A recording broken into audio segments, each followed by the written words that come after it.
하나님 말씀 받겠습니다.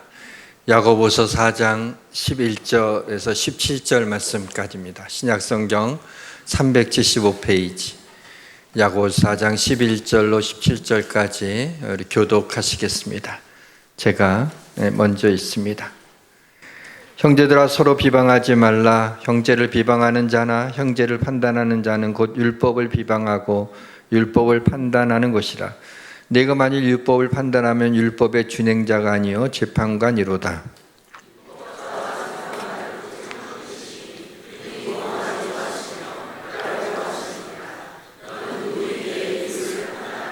들으라. 너희 중에 말하기를 오늘이나 내일이나 우리가 어떤 도시에 가서 거기서 1년을 머물며 장사하여 이익을 보리라 하는 자들아.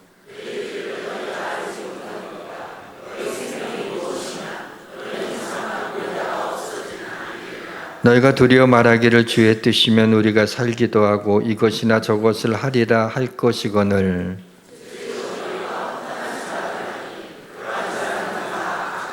같이 있습니다. 그러므로 사람이 선을 행할 줄 알고도 행하지 아니하면 죄니라.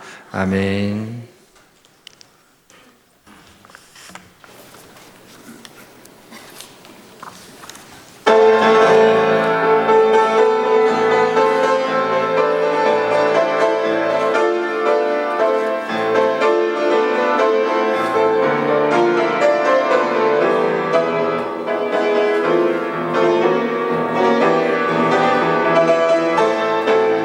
세상 모든 사람들에게 그 놀라운 주의 능력, 이 세상 모든 사람들에게 그 놀라운 주의 능력, 있을지어다 주 위대하신 찬양.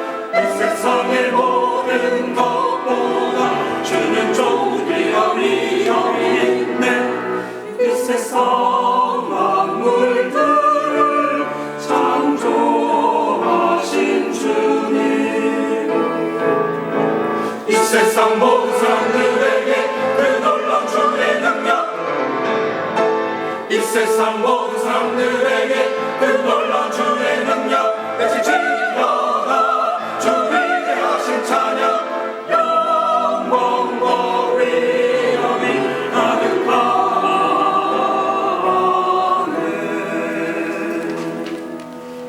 주의 전에는 거룩함과 영광이 또다. 주께 경배할지어다.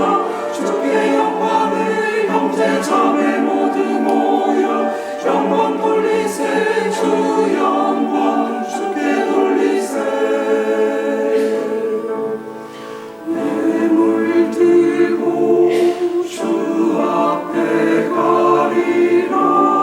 주께 오 경배를 드리세. 거룩한 찬양에 경배를 드리세. 거룩한 찬양에 온 땅 주겠다네.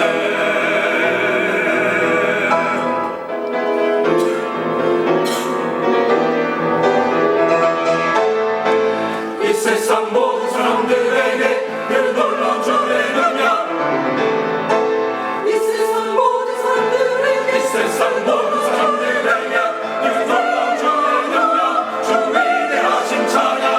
영광과 위엄이 가득하네. 이 세상 모든 사람들에게 그 놀라운 주의 능력, 외치시어다 주 위대하신 찬양. 위대하신 주 위대하신 찬양. 위대하신 찬양.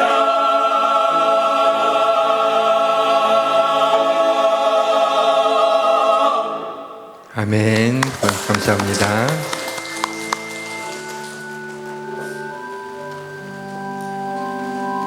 내 손을 주께 높이 듭니다.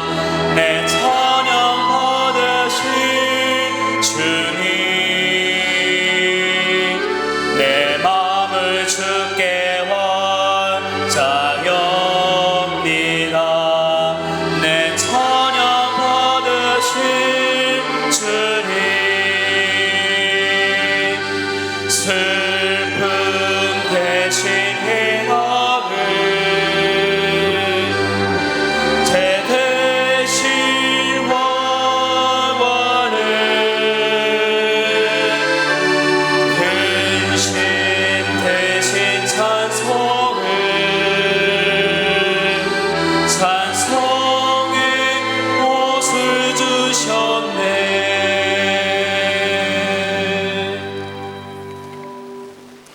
할렐루야. 이 좋은 아침에 은혜를 베풀어 주시기를 원합니다.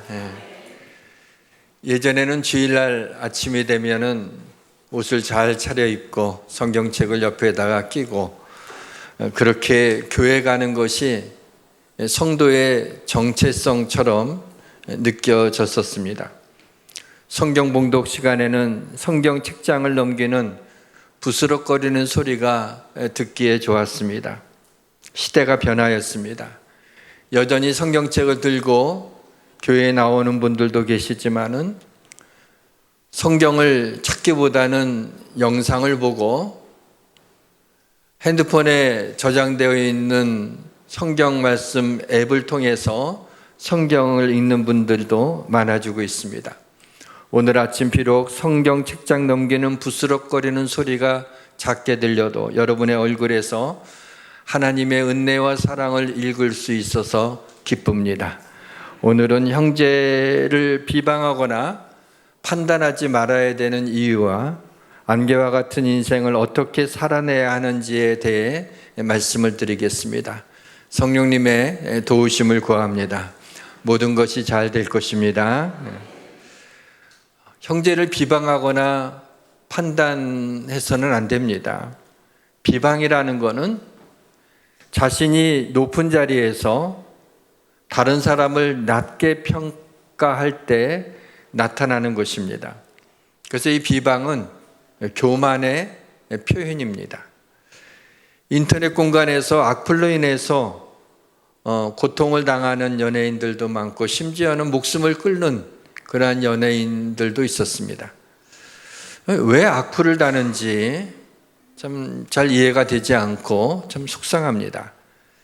연예인이 공인이기 때문에 얼마든지 좋아할 수도 있고 또 싫어할 수도 있습니다. 그러나 연예인이나 인플루언서가 못마땅하다고 불특정 다수에게 악플로 표현하는 것은 잘못된 것입니다. 사실 우리도 가끔은 나도 모르는 사이에 남을 비방하고 판단하는 일을 합니다. 남을 비방하고 판단하는 일은 인간의 본성인 것 같습니다. 남 말하기 좋아하는 사람에 대해 성경은 이렇게 말씀하십니다. 두루다니며 한담하는 자는 남의 비밀을 누설하는 자니 입술을 벌린 자는 사귀지 말지니라. 형제를 비방하거나 판단하지 말아야 되는 이유는 첫째는 형제이기 때문입니다. 본문 11절 보시면 형제들아 서로 비방하지 말라. 형제를 비방하는 자나 형제를 판단하는 자는 곧 율법을 비방하고 율법을 판단하는 자라. 내가 만일 율법을 판단하면 율법의 준행자가 아니요 재판관이로다. 성도는 그리스도의 피로 수혈받은 한 몸을 이룬 주 안에서의 형제이기 때문에 서로 비방하고 판단해서는 안 된다라는 겁니다. 형제를 비방하거나 판단하는 자는 곧 율법을 비방하고 판단하는 것이라고 말씀하고 있죠. 율법이 기록된 레위기 19장에 보시게 되면 너는 백성 중에 돌아다니며 사람을 비방하지 말라 그랬어요. 율법에 돌아다니면서 사람을 비방하지 말라는 거죠. 비방하고 판단하는 것은 그래서 율법을 어긴 것입니다. 율법을 어겼기 때문에 죄입니다. 사실을 말하더라도 상대방을 깎아내리는 그러한 말은 비방입니다. 우리는 재판관이 아닙니다. 남을 재판할 수 있는 위치에 있지 않습니다. 판사가 판결을 할 때는 피고와 원고의 그 앞뒤 상황을 다 파악을 하고 누구 말이 맞는지 증거와 증언을 통해서 법에 근거하고 판례를 참고해서 법관 양심에 따라 판단을 합니다. 그러나 그렇게 훈련받은 판사의 판단도 100% 정의롭다고 하기는 어렵습니다. 하물며 우리는 어떤 사람에 대해서 판단할 자격도 능력도 없습니다. 왜냐하면 우리는 그 사람의 속사정을 알지 못하기 때문입니다. 제가 고등학교 다닐 때에 하굣길에 버스를 탔는데 버스 그 출입구 바로 앞에 자리 하나가 있습니다. 웬 여학생이 거기에 앉아 있었는데 어떤 할아버지가 차에 타더니 한번 이렇게 둘러봅니다.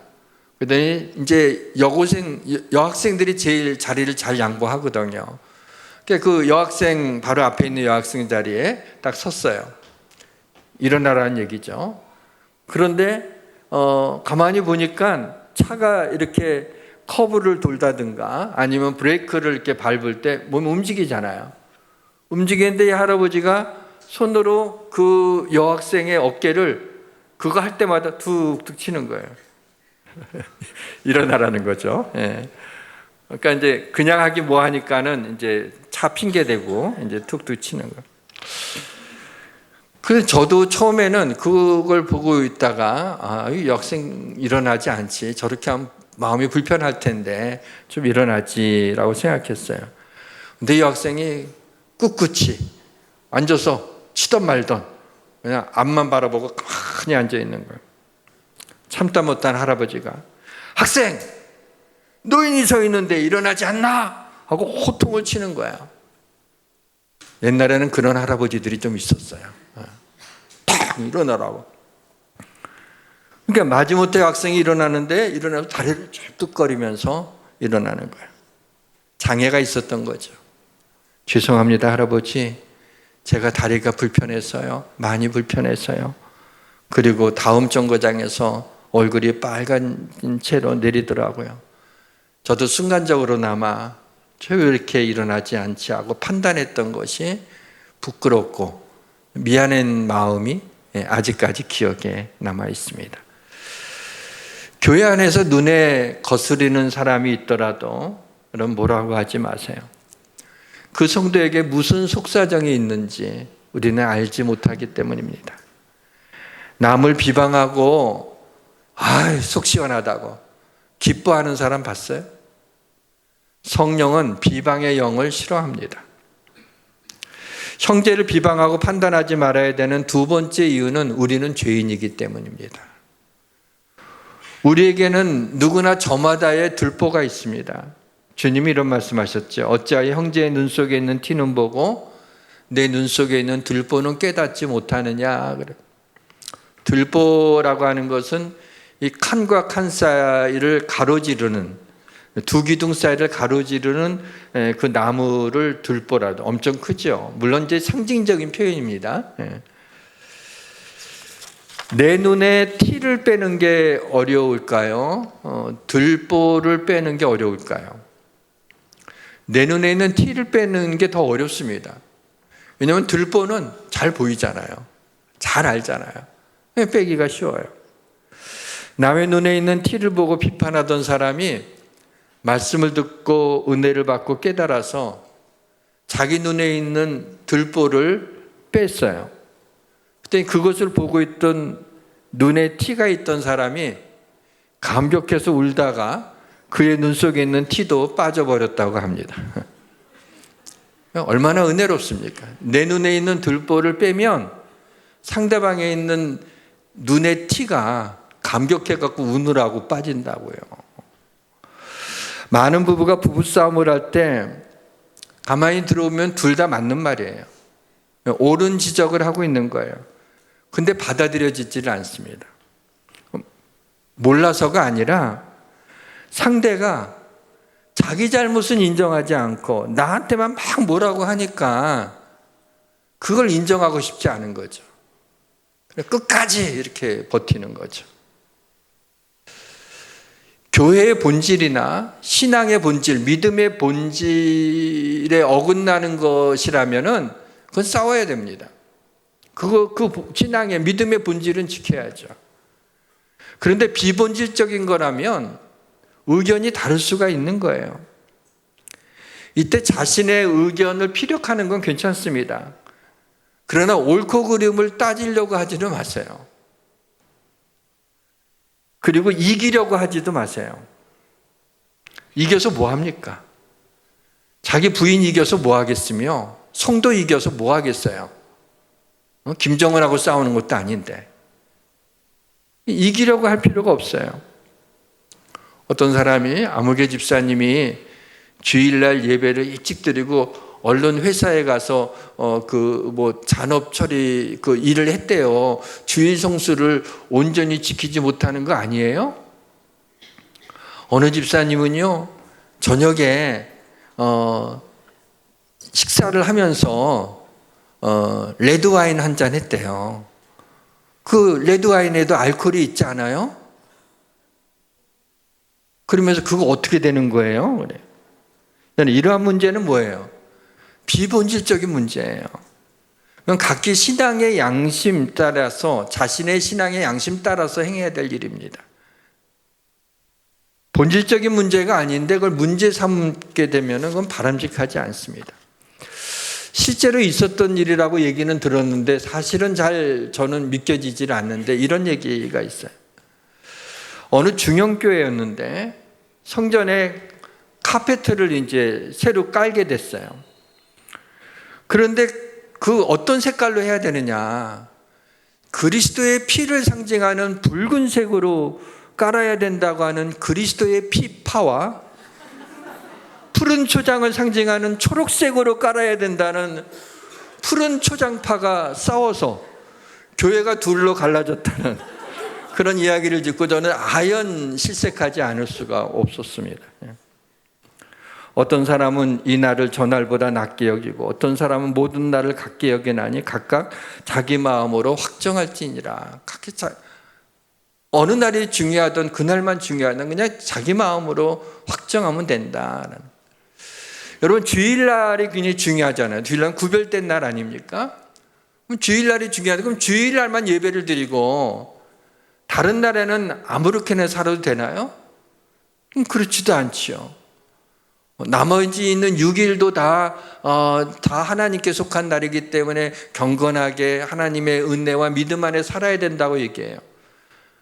그러면 주일날이나 다른 6일, 월요일부터 토요일까지의 일이나 같다고도 볼 수 있고, 그러나 주일날은 주님 부활하신 예배드리는 또 특별한 날이라고도 생각할 수 있죠. 그거는 다 자신 마음에 확정한 대로 하면 됩니다.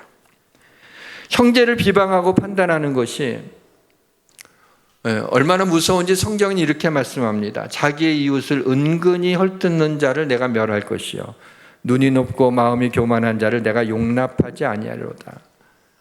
이웃을 은근히 헐뜯는 거예요. 비방은요, 노골적으로 비방하는 건 별로 없어요.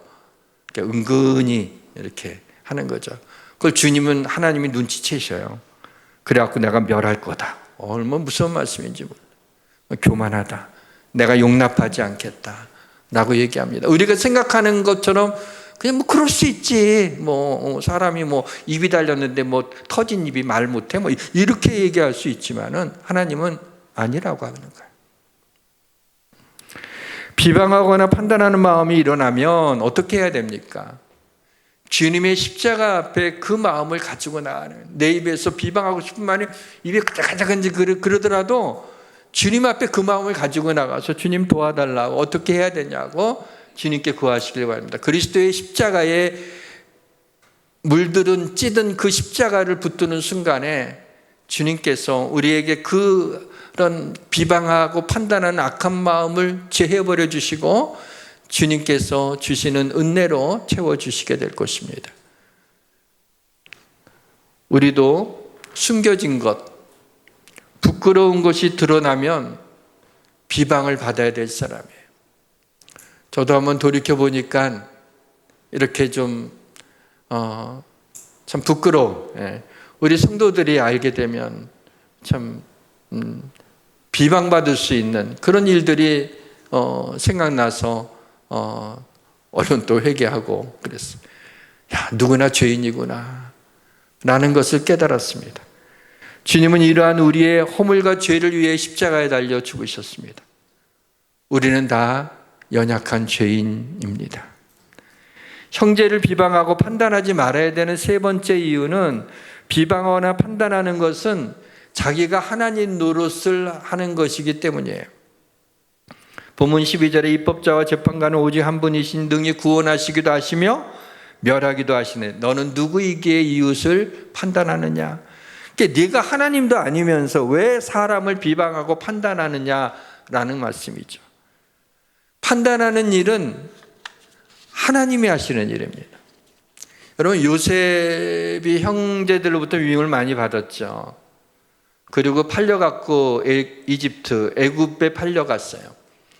근데 어떻게 이제 꿈을 해몽하고 해서 애굽의 총리가 되는 기적적인 일이 나타났습니다. 총리가 된 다음에 형들이 음식을 구하러 왔을 때 자기 앞에 무릎을 꿇었을 때 이제 신분을 밝히죠. 그리고 엉엉 웁니다. 요셉은 여러 가지 마음이 있었겠죠. 그때 이 형들이 두려웠어요. 이제 우리를 죽이겠구나. 그래서 아버지의 핑계까지 대면서 두려워할 때 요셉이 이렇게 말합니다. 내가 하나님을 대신하리이까? 영어 성경의 표현이 더 좋아요. Am I in the place of God?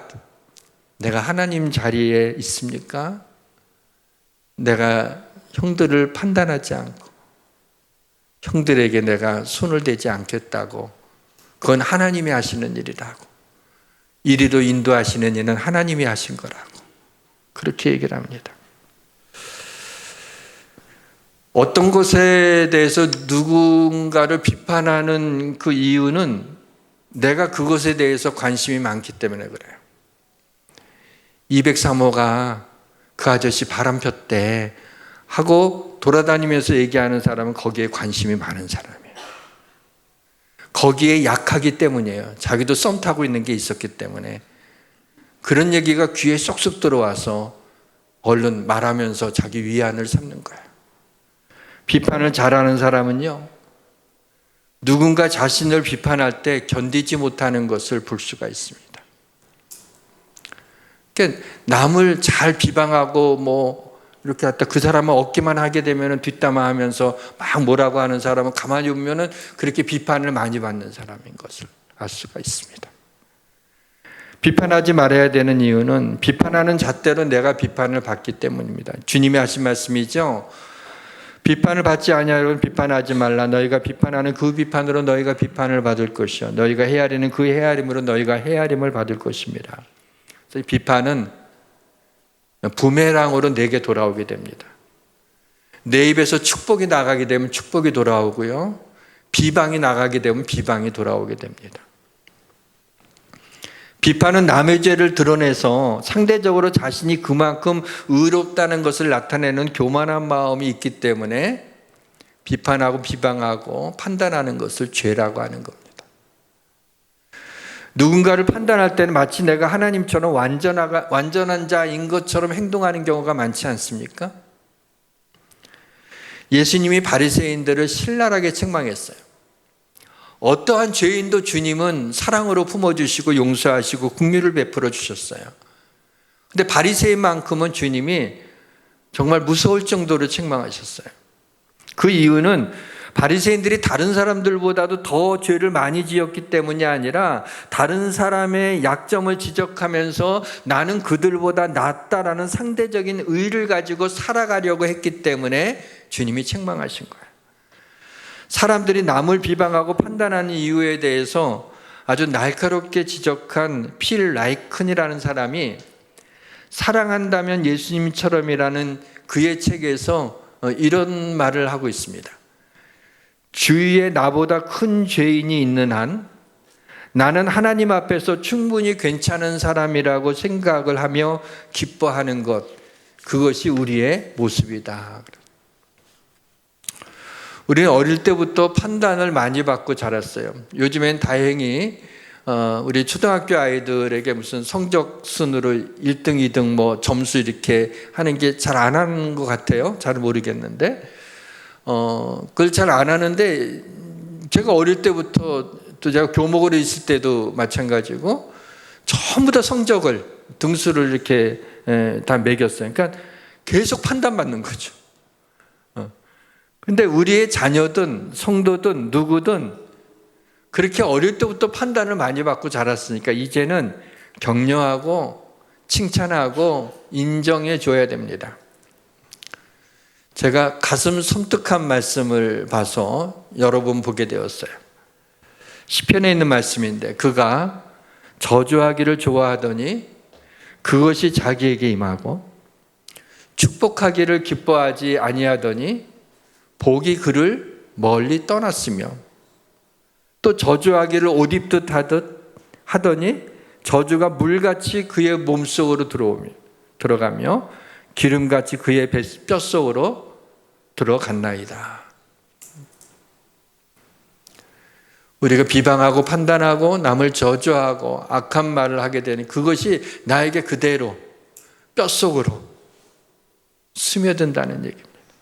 사랑하는 성도 여러분, 남을 비방하고 판단하는 것이 이제 죄인 줄 알고 이를 악물고 그러고 싶어도 그런 습관이 있더라도 이제 남을 비방하거나 판단하거나 비판하거나 헤아리지 마시고 나와 만나는 사람들을 입으로 입을 열어 축복하던 마음으로 축복하던 축복하셔서 하나님을 기쁘시게 하시고 하나님의 복을 많이 받으시기를 주님의 이름으로 축원합니다. 이제 두 번째 큰 주제로 넘어가겠습니다. 안개와 같은 인생을 어떻게 살아야 할까요? 들으라 너희 중에 말하기를 오늘이나 내일이나 우리가 어떤 도시에 가서 거기서 1년을 머물며 장사하여 이익을 보리라 하는 자들아. 이렇게 말하는 것에서 잘못된 걸 느꼈나요? 계획을 1년 계획을 세우는 것이 잘못된 것인가요? 그렇지 않습니다. 그런데 바로 뒤를 이어서 14절에는 책망하는 듯한 그런 말씀이 나옵니다. 내일 일을 너희가 알지 못하는도다. 너희 생명이 무엇이냐? 너희는 잠깐 보이다가 없어지는 안개니라. 여기서 중요한 것을 우리가 간과해서는 안 되는데 여기에 이 대상이 누구냐? 그리스도인이라는 거예요. 그리스도인들에게 보내는 편지죠. 야고보서가. 그리고 여기 등장하는 사람도 그리스도인임에 틀림이 없습니다. 주님이 이런 말씀을 하신 적이 있어요. 너희는 먼저 그의 나라와 의를 구하라. 그리하면 이 모든 것을 너희에게 더하여 주시리라. 여기 등장하는 사람은 그리스도인인데 그는 먼저 하나님의 나라와 의를 구하지 않았어요. 하나님의 뜻에 대해서 관심이 없었어요. 관심은 뭐죠? 1년 동안 어느 도시에 가서 내가 이익을 보겠다. 그것이 관심이었어요. 근데 주님은 그게 잘못됐다는 얘기가 아니에요. 그렇게 해야죠. 사업 잘 해야죠. 근데 먼저 그의 나라와 의를 구하는, 하나님의 뜻을 구해야 된다는 말씀을 하고 있는 거죠. 근데 그러지 않고 돈 벌 생각만 하고 있었기 때문에 이것 때문에 내일 일을 너희가 알지 못하는, 너희가 잠깐 있다가 없어지는 안개다라고 하는 시니컬한 반응을 보이고 있습니다. 그러면서도 15절에 보게 되면 도리어 말하기를 주의 뜻이면 우리가 살기도 하고 이것이나 저것을 하리라 할 것이거늘, 이 사람은 여전히 주의 뜻까지 들먹입니다. 이 말도 사실 틀린 말이 아니에요. 주의 뜻이면 우리가 살기도 하고 이것도 하고 저것도 하리라. 잘못된 게 아니라 은혜로운 말이죠. 그런데 이 사람이 말하는 주의 뜻이라고 했지만은 상투적으로 하는 말인 것처럼 느껴졌어요. 왜냐하면 본문 17절 말씀 때문입니다. 그러므로 사람이 선을 행할 줄 알고도 행하지 아니하면 죄니라. 그러므로라고 하는 접속사가 있어서 그 앞에 있는 말들을 이어받고 있잖아요. 그러니까 주의 뜻이면 내가 살기도 하고 이것저것 하리라 했지만은 정말 주의 뜻이면 그렇게 하려고 구하지 않았던 거예요. 그냥 입에 발린 소리를 하는 거예요. 주의 뜻이. 우리가 잘못하면 오랫동안 신앙생활하면서 그럴 수 있어요. 뭐 하면 주님의 뜻이면. 상투적으로 해서는 안 돼요. 말로는 주의 뜻이라고 하면서 정작 주의 뜻대로 살지 못하는 사람들이 얼마나 있는지 모르겠어요. 선을 행할 줄 알면서도 행하지 아니하면 죄라고 말씀하고 있잖아요. 사랑하는 성도 여러분, 우리가 주의 뜻을 말하면서도 주의 뜻을 찾으려고 하는 일에 애쓰지 않고 주의 뜻을 알아도 주의 뜻대로 살려고 애쓰는 모습을 보이고 있습니까? 정말 주의 뜻대로 살고 싶습니까? 아니면 내 뜻대로 살아가고 있습니까?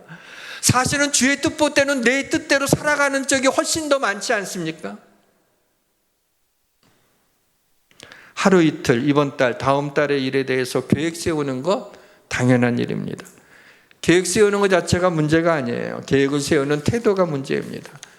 나의 내일이 보장되어 있다고 생각하고 미래를 좌우할 능력이 내게 있다고 생각하는 것이 문제입니다.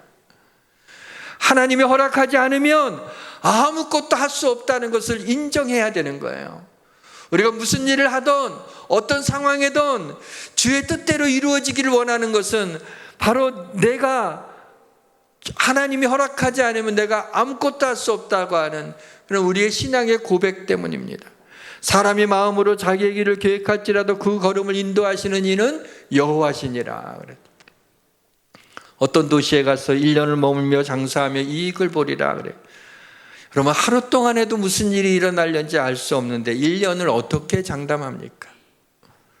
누가복음 12장에서 예수님이 비유로 하신 말씀에 한 부자가 밭에 소출이 풍성해졌어요. 마음에 생각하기를 이제 곡식을 쌓아둘 것이 없다. 어떻게 해야 될까? 이렇게 하자. 내 곡간을 헐고 더 크게 짓고 내 모든 곡식과 물건을 거기에 쌓아두리라. 내 영혼아, 내가 여러 해 쓸 그 물건을 많이 쌓아뒀으니까 이제는 평안히 먹고 마시며 즐거워하자. 그래서 내가 보험도 한 100개 들어놨고 연금도 수천만 원 되고 이제 강남에 땅도 있고 아파트도 있고 어디에 땅도 있고 이제는 배 두드리고 살자라고 하는 순간에 하나님이 이래, 어리석은 자여 오늘 밤에 내 영혼을 도로 찾으리니 그러면 내 준비한 것이 누구의 것이겠냐. 자기를 위해서 했지만 하나님이 Come on 이러면 가는 거야. 아무것도 안. 몸이 안 좋아서 병원에 갔다가 의사로부터 충격적인 말을 들을 수 있습니다. 가슴이 철렁할 수 있는 전화 한 통을 받을 수도 있습니다. 우리 인생에는 무슨 일이 일어날는지 우리는 알 수가 없습니다. 밥 먹고 일하고 사람 만나고 잠자고 그렇게 하루를 보냅니다. 그렇게 살다가 전 세계에서 하루에 16만 명이 죽는다고 합니다. 안개처럼 사라지는 인생입니다. 동로마 제목의 황제가 콘스탄티노플에서 황제 즉위식을 할 적에는 반드시 자신의 묘석을 선택하도록 했습니다. 황제가 즉위 초에 자기의 죽음을 기억하도록 해서 선정을 베풀려 하기 때문입니다. 숨쉬고 걷고 먹고 잠드는 일상이 얼마나 경이로운 기적인지 건강할 때는 잘 알지 못합니다. 몸이 잘 작동될 때는 건강한 것이 공기처럼 당연한 것이지만 그 정교한 질서가 단 한 번만 어긋나도, 단 한 군데만 어긋나도 우리가 누리던 모든 평화는 즉시 무너져 내립니다. 인생은 그날이 풀과 같으며 그 영화가 들의 꽃 같도다. 그것은 바람이 지나가면 없어지나니 그 있던 자리도 다시 알지 못하거니와. 생명의 주인은 하나님이십니다. 우리에게 우리 날 계수함을 가르치사 지혜로운 마음을 얻게 하소서. 우리 인생은 순식간입니다. 인생은 잊혀지는 존재입니다. 우리 인간은 연약합니다. 너희는 인생을 의지하지 말라. 그의 호흡은 코에 있으니 새 말 가치가 어디 있느냐. 미국식으로는 가스윌 그래요. 하나님의 뜻이라고. 영국식으로는 로즈윌, 주의 뜻이라고 말해요. 주의 뜻을 묻는 거는 뭐죠? 내 인생의 주인이 누구냐라는 걸 묻는 거예요. 주님의 뜻대로 살기를 원합니다. 주님의 뜻이 무엇입니까? 나의 인생의 주인은 하나님이십니다. 라는 것을 고백하는 거예요. 여러분의 인생이 내 생각대로 되던가요? 그렇지 않지요. 왜냐하면 내 인생의 주인이 내가 아니기 때문에 내 생각대로 사라지는 게 아닙니다. 제가 청년회 때 수련회 때 일을, 여름 수련회 때 일이 잊혀지지를 않아요. 그때 이제 밤늦게까지 기도회를 하고, 그러니까 은혜가 충만할 때였죠. 기도를 하고 나서 친구 하나하고 같이 이제 좀 나가서 시냇물이 줄줄줄 흐르고 있는 곳에 이제 앉아갖고 둘이 얘기하는 거야. 아마 밤 1시, 2시까지는 얘기했던 것 같아요. 무슨 얘기를 했냐면, 제가 그때 신학생이니까 뭐 당연한 거라고 생각할 수도 있는데, 정말 하나님의 뜻을 알고 싶었어요. 주의 뜻이, 나를 향하신 주의 뜻이 무엇인지, 내가 무엇을 하기를 원하는지. 그래서 그러면서 둘이서 얘기하기를, 정말 이게 하나님의 뜻이다라고 명확하게 나오면 나는 무조건 순종하겠다 말이죠. 그 친구는 나도 뭐 이러면서 둘이서 막 은혜 가운데 그냥 그러면서 한편으로 답답한 거는 왜 하나님이 명확하게 이것이 나의 뜻이다라는 걸 알려주시지 않나, 그건 소원하기도 했어요. 그러나 둘이서 그런 얘기를 하고 손을 맞붙잡고 기도하고 자러 들어간 때가 있었어요. 그때는 잘 몰랐는데 하나님의 뜻, 그러니까 내가 이제 졸업을 하고 어떤 길로 걸어가게 될지를 하나님이 원하시는 길이라면 무조건 순종하며 가겠다고 이렇게 했는데, 하나님이 그 기도 많이 했는데 하나님 명확하게 말씀하지 않으셨어요. 근데 지금 돌아보게 되면은 하나님의 보이지 않는 손길이 저의 삶을 인도해 주신 것을 보고, 한시도 하나님이 한눈 팔지 않고 눈동자와 같이 지켜주시고 함께 해주셨음을 고백합니다. 때로 하나님의 뜻을 구할 때 말씀으로 명확하게 하나님의 뜻을 보여주실 때도 있습니다. 그러나 그렇지 않을 때도 많습니다. 사랑하는 성도 여러분, 그렇지만 우리가 하나님의 뜻을 간절히 구하면 하나님께서 그의 삶을 하나님의 뜻 가운데 인도해 주심을 믿으시기를 주님의 이름으로 축원합니다.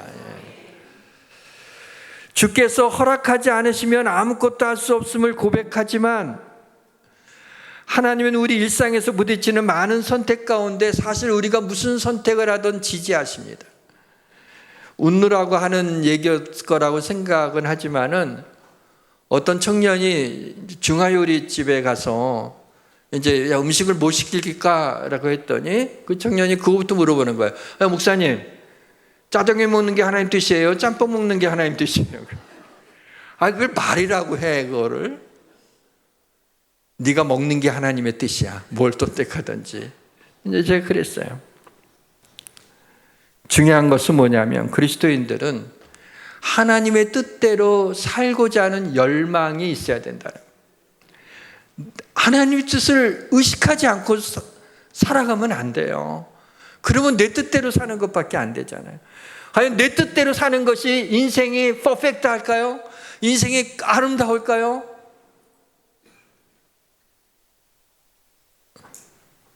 삶의 중요한 일들을 앞두고 주의 뜻을 구하고 주의 뜻이 무엇인가라는 것을 생각하면서 기도하셔야 돼요.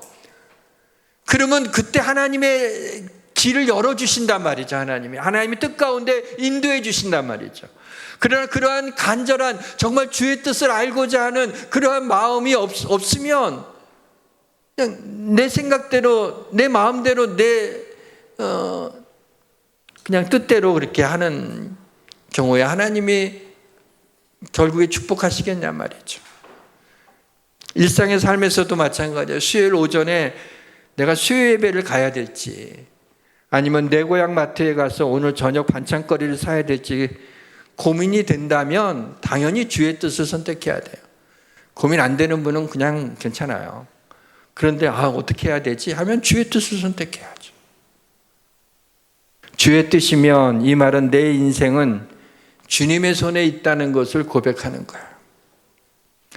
하나님의 뜻은 절대적인 하나님의 뜻과 상대적인 하나님의 뜻이 있어요. 절대적인 하나님의 뜻이라는 것은 모든 사람을 향하신 하나님의 뜻이에요. 이를테면 기록되었을 때 내가 거룩하니 너희도 거룩할지어다.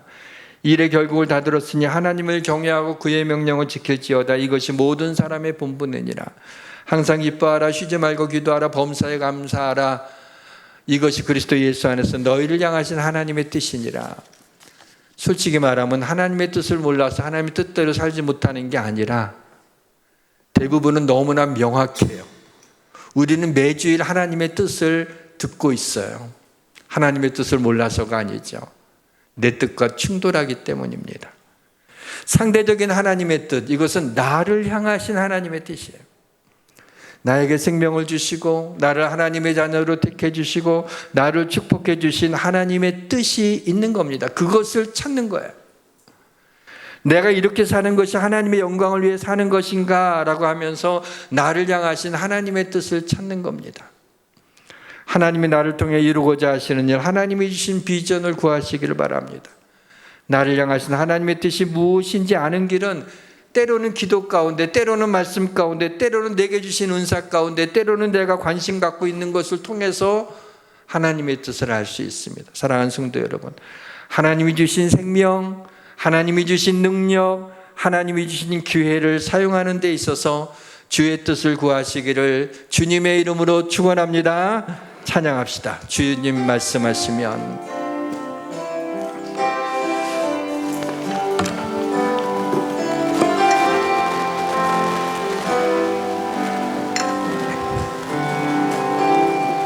주님 말씀하시면 내가 나아가리다. 주님 뜻이 아니면 내가 멈춰서리다.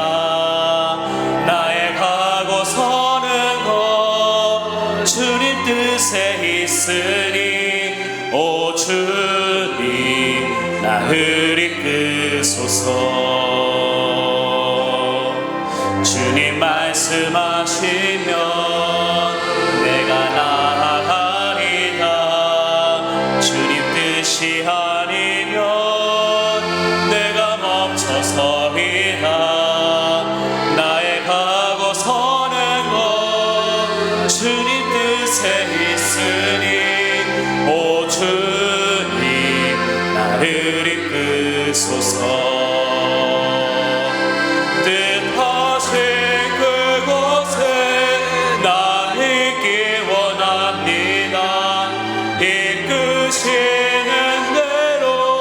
순종하며 살리니 연약한 내 영혼 통하여 일하소서.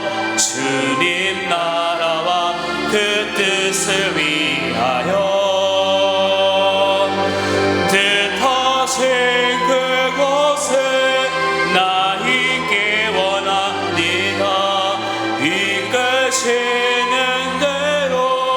순종하며 살리니 연약한 내 영혼 통하여 일하소서. 주님 나라와 그 뜻을 위하여 오 주님 나를 이끄소서. 하나님, 남을 비방하려는 우리의 소욕을 잠재워 주시고 우리 입에서 축복하고 격려하는 말들이 나오게 하여 주옵소서. 하나님, 주의 뜻이면 상투적인 말이 되지 않게 하시고 나의 삶에서 주의 뜻을 구하며 살아가는 우리 성도들 되게 하여 주옵소서. 주님 축복해 주시기를 원합니다. 예수님의 이름으로 기도합니다. 아멘.